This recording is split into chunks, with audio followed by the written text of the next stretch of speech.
Good morning student. B.Ed second semester का अपना subject चल रहा है करिकुलम डिवेलपमेंट। ਉਹਦੇ ਵਿੱਚ ਆਪਾਂ 2-3 टॉपिक खत्म कर चुके हैं। अज का जो टॉपिक करना होगा decentralisation of curriculum development and national practice, पाठक्रम विकास का विकेंद्रीकरण ਅਤੇ राष्ट्रीय अमन।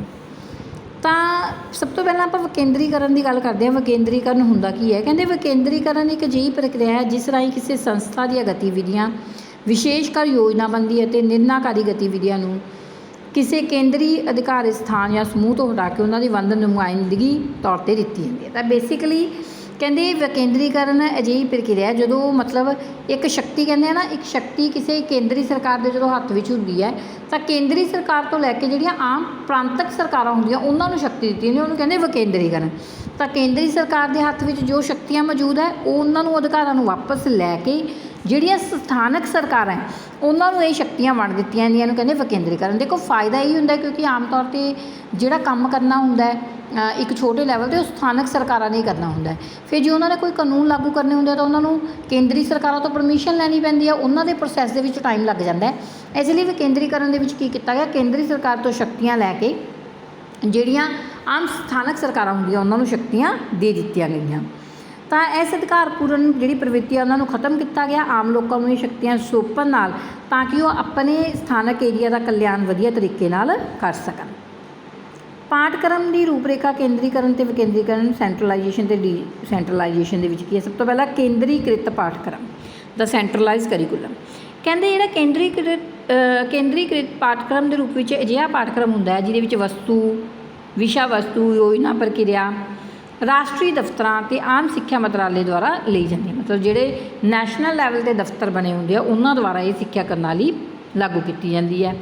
ਕੇਂਦਰੀਕਰਨ ਕਿਹਨਾਂ ਤੱਤਾਂ 'ਤੇ ਨਿਰਭਰ ਕਰਦੀ ਹੈ? ਸਕੂਲੀ ਸੰਸਥਾਪਨ, ਉਹਨਾਂ ਦਾ ਕਰਿਕੂਲਮ ਕੀ ਹੋਊਗਾ, ਟੀਚਿੰਗ ਕਿਹੜੀਆਂ ਵਿਧੀਆਂ ਰੱਖੀਆਂ ਜਾਣਗੀਆਂ, ਪ੍ਰੀਖਿਆ ਕਿਵੇਂ ਲਿੱਤੀ ਜਾਊਗੀ, ਸਕੂਲਾਂ ਦਾ ਨਿਰਮਾਣ ਕਿਵੇਂ ਕੀਤਾ ਜਾਊਗਾ, ਫਾਈਨੈਂਸ਼ੀਅਲ ਏਰੀਆ ਕੀ ਹੋਊਗਾ।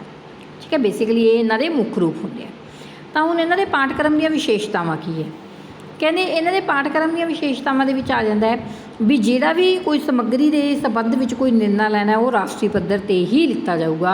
ਰਾਸ਼ਟਰ ਦੇ ਆਦਰਸ਼ ਦਰਸ਼ਨ ਸ਼ਾਸਤਰ ਨੂੰ ਹੀ ਇਹਦੇ ਵਿੱਚ ਸ਼ਾਮਿਲ ਕੀਤਾ ਜਾਊਗਾ। ਪਹਿਲਾਂ ਆਪਾਂ ਇਹ ਕਿਹਦੇ ਅਧੀਨ ਕਰ ਰਹੇ ਹਾਂ? ਕੇਂਦਰੀ ਸਰਕਾਰ ਦੇ ਅਧੀਨ ਜਿਹੜਾ ਹੈਗਾ ਕੰਮ ਉਹਦੀ ਗੱਲ ਕਰ ਰਹੇ ਹਾਂ।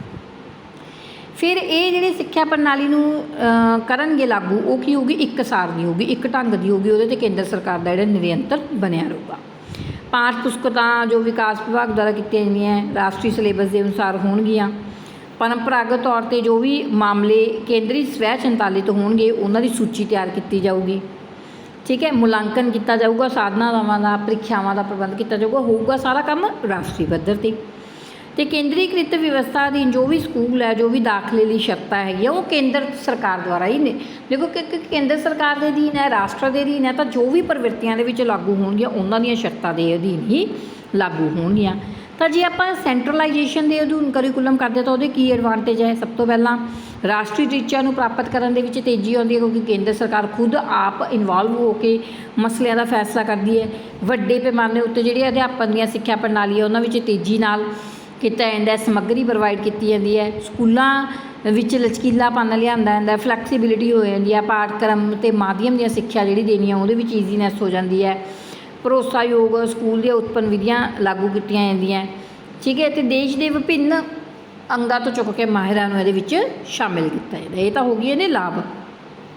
ਹੁਣ ਜੇ ਆਪਾਂ ਇਹਦੀਆਂ ਡਿਸਐਡਵਾਂਟੇਜ ਦੇਖੀਏ, ਸੈਂਟਰਲਾਈਜੇਸ਼ਨ ਦੇ ਡਿਸਐਡਵਾਂਟੇਜ ਕੀ ਹੁੰਦੀਆਂ? ਇਹਦੇ ਵਿੱਚ ਕਹਿੰਦੇ ਕੇਂਦਰੀ ਸਰਕਾਰ ਆਪਦੇ ਅਕੋਰਡਿੰਗ ਟੀਚਿਆਂ ਦੀ ਪ੍ਰਾਪਤ ਕਰਦੀ ਹੈ, ਲੇਕਿਨ ਕੰਮ ਜਿਹੜਾ ਹੁੰਦਾ ਉਹ ਕਿਹਨੇ ਕਰਨਾ ਹੁੰਦਾ? ਸਥਾਨਕ ਸਰਕਾਰਾਂ ਨੇ ਕਰਨਾ ਹੁੰਦਾ। ਅਤੇ ਫਿਰ ਇੱਕ ਬਹੁਤ ਜਿਹੜੀ ਪ੍ਰੋਬਲਮ ਦਾ ਸਾਹਮਣਾ ਜਿਹੜਾ ਕਰਨਾ ਪੈਂਦਾ। ਉਸ ਤੋਂ ਇਲਾਵਾ ਕਹਿੰਦੇ ਅਧਿਆਪਕ ਅਤੇ ਹੋਰ ਸਮੁਦਾਇਕ ਮੈਂਬਰ ਜਿਹੜੇ ਰਚਨਾਸ਼ੀਲ ਹੁੰਦੇ ਹੈ ਉਹਨਾਂ ਵਿੱਚ ਜਿਹੜੀ ਨਿਪੁੰਨਤਾ ਲਿਆਉਣੀ ਸੰਭਵ ਨਹੀਂ ਹੋ ਪਾਉਂਦੀ। ਕਿਉਂਕਿ ਰਚਨਾਸ਼ੀਲਤਾ ਦੀ ਗੁੰਜਾਇਸ਼ ਹੀ ਨਹੀਂ ਬਚਦੀ। ਕੇਂਦਰ ਸਰਕਾਰ ਉਹਨਾਂ 'ਤੇ ਆਪਦੇ ਰੂਲ ਜਿਹੜੇ ਆ ਉਹ ਲਾਗੂ ਕਰਦੀ ਰਹਿੰਦੀ ਹੈ। ਪਾਠਕ੍ਰਮ ਦੀ ਰੂਪਰੇਖਾ ਤਿਆਰ ਕਰਨ ਦੇ ਵਿੱਚ ਵੀ ਪ੍ਰੋਬਲਮਸ ਆਉਂਦੀਆਂ। ਉਸ ਤੋਂ ਇਲਾਵਾ ਜਿਹੜੀ ਪ੍ਰੀਖਿਆ ਪ੍ਰਣਾਲੀ ਹੈ, ਜਿਹੜਾ ਮੁਲਾਂਕਣ ਹੈ, ਕਿਤੇ ਤਾਂ ਸਥਾਨਕ ਸਰਕਾਰਾਂ ਆਪਦੇ ਯੋਗਤਾ ਦੇ ਅਨੁਸਾਰ ਉਹਨਾਂ ਨੂੰ ਲਾਗੂ ਕਰਨ, ਕਿਤੇ ਉਹਨਾਂ ਨੂੰ ਕੇਂਦਰ ਦੇ ਅਧੀਨ ਕਰਨਾ ਪੈਂਦਾ। ਤਾਂ ਇਸ ਤਰ੍ਹਾਂ ਦੀਆਂ ਪ੍ਰੋਬਲਮ ਕੇਂਦਰੀ ਸਰਕਾਰ ਦੇ ਅਧੀਨ ਫੇਸ ਆਊਟ ਕਰਨੀਆਂ ਪੈਂਦੀਆਂ। ਤਾਂ ਡੀਸੈਂਟਰਲਾਈਜੇਸ਼ਨ ਕਰਿਕੂਲਮ ਦਾ ਆਪਾਂ ਨੂੰ ਕੀ ਹੁੰਦਾ? ਡੀਸੈਂਟਰਲਾਈਜੇਸ਼ਨ ਦਾ ਮੈਂ ਤੁਹਾਨੂੰ ਦੱਸ ਦਿੱਤਾ। ਆਮ ਤੌਰ 'ਤੇ ਜਿੰਨਾ ਵੀ ਸਕੂਲ ਪ੍ਰਣਾਲੀ ਦਾ ਕੋਈ ਸੰਗਠਨ ਹੈ, ਕੋਈ ਨਿਰਣਾ ਪ੍ਰਕਿਰਿਆਵਾਂ ਜਿਹੜੀਆਂ ਲਿੱਤੀਆਂ ਜਾਂਦੀਆਂ, ਕੋਈ ਵਿਸ਼ਾ ਵਸਤੂ ਹੈ, ਕੋਈ ਪਾਠ ਪੁਸਤਕ ਹੈ, ਉਹ ਸਾਰਾ ਜਿਹੜਾ ਹੈਗਾ ਜਿਹੜੀਆਂ ਸਥਾਨਕ ਸਰਕਾਰਾਂ ਆਪ ਉਹ ਸਾਰਾ ਕੰਮ ਕਰਦੀਆਂ। तो ਇਹਦੀਆਂ ਵਿਸ਼ੇਸ਼ਤਾਵਾਂ ਕੀ ਹੈ, ਕਹਿੰਦੇ ਪਾਠਕ੍ਰਮ ਦਾ ਜੋ ਰੂਪ ਰੇਖਾ ਤਿਆਰ ਕਰਨੀ ਹੈ ਜਾਂ ਉਹਦੇ ਵਿੱਚ ਕੁਝ ਪਰਿਵਰਤਨ ਕਰਨੇ ਹੈ ਤਾਂ ਸਥਾਨਕ ਸਮੁਦਾਇ ਮਿਲ ਕੇ ਉਹਦੇ ਉੱਤੇ ਫੈਸਲਾ ਕਰਦੇ ਆ, ਨਾਲ ਦੀ ਨਾਲ ਉਹਨੂੰ ਲਾਗੂ ਕਰ ਦਿੰਦੇ ਆ, ਕਿਉਂਕਿ ਉਹਨਾਂ ਨੂੰ ਅੱਗੋਂ ਕਿਸੇ ਤੋਂ ਪਰਮਿਸ਼ਨ ਲੈਣ ਦੀ ਜ਼ਰੂਰਤ ਨਹੀਂ ਹੁੰਦੀ। ਬੇਸ਼ੱਕ ਕਹਿੰਦੇ ਵੱਖ-ਵੱਖ ਸਕੂਲਾਂ ਦੇ ਵਿੱਚ ਸਮੱਗਰੀ ਪੜ੍ਹਾਈ ਜਾਂਦੀ ਹੈ, ਪਰ ਸਮੱਗਰੀ ਦਾ ਪੂਰਾ ਗਿਆਨ ਜਿਹੜਾ ਹੁੰਦਾ ਸਥਾਨਕ ਲੈਵਲ 'ਤੇ ਪ੍ਰੋਵਾਈਡ ਕੀਤਾ ਜਾਂਦਾ ਹੈ। ਮੁਲਾਂਕਣ ਕਰਨਾ ਹੈ, ਆਕਲਨ ਕਰਨਾ ਹੈ, ਜ਼ਿਲ੍ਹੇ ਦੇ ਪੱਧਰ 'ਤੇ, ਨਿੱਜੀ ਪੱਧਰ 'ਤੇ ਉਹ ਆਪਦੇ ਅਕੋਰਡਿੰਗ ਇਹ ਸਾਰੀਆਂ ਪ੍ਰਕਿਰਿਆਵਾਂ ਨੂੰ ਸ਼ਾਮਿਲ ਕਰ ਲੈਂਦੇ ਹੈ। ਅਤੇ ਅਧਿਆਪਕ, ਮਾਪੇ, ਸਮੁਦਾਇਕ ਇਹਨਾਂ ਵਿੱਚ ਸਾਰਿਆਂ ਵਿੱਚ ਇੱਕ ਨੇੜਲਾ ਸੰਬੰਧ ਹੁੰਦਾ, ਕਿਉਂਕਿ ਕੇਂਦਰ ਸਰਕਾਰ ਦੀ ਇਹਨਾਂ ਵਿੱਚ ਕੋਈ ਵੀ ਦਖਲਅੰਦਾਜ਼ੀ ਨਹੀਂ ਹੁੰਦੀ, ਤੇ ਸਥਾਨਕ ਲੈਵਲ 'ਤੇ ਮਾਪਿਆਂ ਦਾ, ਅਧਿਆਪਕਾਂ ਦਾ ਸਭ ਦਾ ਇੱਕ ਬਾਉਂਡ, ਇੱਕ ਵਧੀਆ ਬਾਉਂਡ ਬਣ ਜਾਂਦਾ ਹੈ। ਸਿਲੇਬਸ ਦਾ ਮਾਪਦੰਡ ਕਰਨਾ ਸਥਾਨਕ ਤੌਰ 'ਤੇ ਕੀਤਾ ਜਾਂਦਾ ਹੈ। ਤਾਂ ਇਹ ਸਾਰੇ ਆਪਾਂ ਨੂੰ ਕੀ ਇਹਦੀਆਂ ਵਿਸ਼ੇਸ਼ਤਾਵਾਂ ਹੋ ਜਾਂਦੀਆਂ। ਤਾਂ ਇਹਦੇ ਲਾਭ ਕੀ ਹੁੰਦੇ ਆ, ਕਹਿੰਦੇ ਇਹਦੇ ਲਾਭ ਦੇਖੋ ਆਪਾਂ ਨੂੰ ਆਮ ਹੀ ਪਤਾ ਲੱਗਦਾ, ਜਦੋਂ ਸਥਾਨਕ ਸਰਕਾਰ ਦੇ ਵਿੱਚ ਹੱਥ ਹੋਊਗਾ ਕੰਮ ਉਹ ਜਲਦੀ ਹੋਊਗਾ, ਮਾਪਿਆਂ ਅਤੇ ਅਧਿਆਪਕਾਂ ਅਤੇ ਬੱਚਿਆਂ ਦੇ ਵਿੱਚ ਕਰਕੇ ਵਧੀਆ ਰਿਲੇਸ਼ਨ ਸਥਾਪਿਤ ਕੀਤਾ ਜਾ ਸਕਦਾ ਹੈ। ਰਚਨਾਤਮਕ ਕਿਰਿਆਵਾਂ ਜੋ ਅਧਿਆਪਕ ਦੀਆਂ ਉਹ ਬਾਹਰ ਲਿਆਂਦੀਆਂ ਜਾ ਸਕਦੀਆਂ। ਪਾਠਕ੍ਰਮ ਦਾ ਰੂਪ ਰੇਖਾ ਤਿਆਰ ਕਰਨ ਦੇ ਵਿੱਚ ਆਪਾਂ ਨੂੰ ਬੜਾ ਹੀ ਲਾਭਦਾਇਕ ਹੁੰਦਾ ਹੈ। ਅਤੇ ਕੁਝ ਅੰਕਲਨ ਜਾਂ ਮੁਲਾਂਕਣ ਕਰਨਾ ਉਹ ਵੀ ਬੜਾ ਵਧੀਆ ਢੰਗ ਨਾਲ ਹੋ ਜਾਂਦਾ ਹੈ। ਇਹ ਵਿਵਸਥਾ ਕਹਿੰਦੇ ਇੱਕ ਪ੍ਰਾਂਤ ਦੀ ਜਲਵਾਯੂ ਦੇ ਅਧੀਨ ਦੇ ਅਕੋਰਡਿੰਗ ਵੀ ਤਿਆਰ ਕੀਤੀ ਜਾਂਦੀ ਹੈ। ਠੀਕ ਹੈ, ਅਤੇ ਇਹ ਸਾਰੀਆਂ ਚੀਜ਼ਾਂ ਨੂੰ ਕਰਨ ਦੇ ਵਿੱਚ ਡੀਸੈਂਟਰਲਾਈਜੇਸ਼ਨ ਦੇ ਵਿੱਚ ਸਾਰਾ ਪ੍ਰੋਸੈਸ ਕੀ ਹੋ ਜਾਂਦਾ ਹੈ, ਈਜ਼ੀ ਹੋ ਜਾਂਦਾ। ਹੁਣ ਕਹਿੰਦੇ ਡੀਸੈਂਟਰਲਾਈਜੇਸ਼ਨ ਦੇ ਵਿੱਚ ਵੀ ਕੁਝ ਖਾਮੀਆਂ, ਅਤੇ ਦੇਖੋ ਜਿਹਦੇ ਲਾਭ ਹੈ ਉਹਦੇ ਨੁਕਸਾਨ ਵੀ ਹੋਣਗੇ। ਤਾਂ ਨੁਕਸਾਨ ਕੀ ਹੋ ਜਾਂਦੇ ਹੈ, ਕਿਤੇ ਤਾਂ ਜੇ ਆਪਾਂ ਰਾਸ਼ਟਰ ਲੈਵਲ 'ਤੇ ਕੇਂਦਰ ਸਰਕਾਰ ਦੇ ਅਧੀਨ ਕੰਮ ਕਰਦੇ ਹਾਂ ਤਾਂ ਟੀਚਿਆਂ ਨੂੰ ਪ੍ਰਾਪਤ ਕਰਨਾ ਈਜ਼ੀ ਹੋ ਜਾਂਦਾ ਉਦੇਸ਼, ਲੇਕਿਨ ਸਥਾਨਕ ਲੈਵਲ 'ਤੇ ਇਹਨਾਂ ਉਦੇਸ਼ਾਂ ਨੂੰ ਪ੍ਰਾਪਤ ਕਰਨਾ ਡਿਫੀਕਲਟ ਹੋ ਜਾਂਦਾ ਹੈ। ਅਤੇ ਵਿਦਿਆਰਥੀਆਂ ਦਾ ਇੱਕ ਸਕੂਲ ਤੋਂ ਦੂਜੇ ਸਕੂਲ 'ਤੇ ਤਬਾਦਲਾ ਕਰਨ ਦੇ ਵਿੱਚ ਵੀ ਕਠਿਨਾਈ ਹੁੰਦੀ ਹੈ। ਸਿੱਖਿਆ ਅਤੇ ਅਧਿਆਪਨ ਸਮੱਗਰੀ ਵਿੱਚ ਮੁਸ਼ਕਿਲਾਂ ਪੈਦਾ ਹੁੰਦੀਆਂ, ਜੋ ਵੀ ਆਪਣੇ ਸਾਹਮਣੇ ਆਉਂਦਾ ਹੈ। ਧਨ ਦੀ ਸਮਰੱਥਾ ਘੱਟ ਹੋਣ ਕਰਕੇ ਵੀ, ਧਨ ਦੀ ਕਮੀ ਕਰਕੇ ਵੀ ਪ੍ਰੋਬਲਮਸ ਦਾ ਸਾਹਮਣਾ ਕਰਨਾ ਪੈਂਦਾ ਹੈ। ਠੀਕ ਹੈ, ਤਾਂ ਇਸ ਤਰ੍ਹਾਂ ਦੀਆਂ ਪ੍ਰੋਬਲਮ ਜਿਹੜੀਆਂ ਹੈਗੀਆਂ ਜਦੋਂ ਡੀਸੈਂਟਰਲਾਈਜੇਸ਼ਨ ਹੋ ਜਾਂਦੀ ਹੈ ਤਾਂ ਸਥਾਨਕ ਤੌਰ 'ਤੇ ਕਰਨੀਆਂ ਪੈਂਦੀਆਂ ਹੈਗੀਆਂ। ਤਾਂ ਉਦੋਂ ਬਾਅਦ ਤੁਸੀਂ ਇਹਦੇ ਵਿੱਚ ਆਪਣੇ ਕੋਲ ਆ ਜਾਂਦਾ ਹੈ ਟੌਪਿਕ ਪਾਠਕ੍ਰਮ ਵਿਕਾਸ ਅਤੇ ਮਿਸ਼ਰਤ ਅਮਲਾ।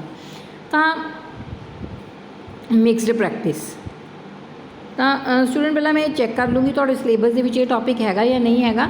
ਜੇ ਟੌਪਿਕ ਵੈਸੇ ਮੈਂ ਪੜ੍ਹਿਆ ਸੀ ਵੀ ਡੀਸੈਂਟਰਲਾਈਜੇਸ਼ਨ ਓਨਲੀ ਟੌਪਿਕ ਹੈ ਤੁਹਾਡੇ ਸਿਲੇਬਸ ਦੇ ਵਿੱਚ, ਇਸ ਵੀਡੀਓ ਦੇ ਵਿੱਚ ਆਪਾਂ ਇਕੱਲਾ ਡੀਸੈਂਟਰਲਾਈਜੇਸ਼ਨ ਕੀਤਾ ਹੈਗਾ। ਜੇ ਅਗਲਾ ਟੌਪਿਕ ਹੋਇਆ ਤਾਂ ਮੈਂ ਤੁਹਾਨੂੰ ਕਰਵਾ ਦੂੰਗੀ, ਅਦਰਵਾਈਜ਼ ਆਪਾਂ ਨੈਕਸਟ ਟੌਪਿਕ ਵੱਲ ਮੂਵ ਔਨ ਕਰਾਂਗੇ। Thank you student, thank you for watching the video.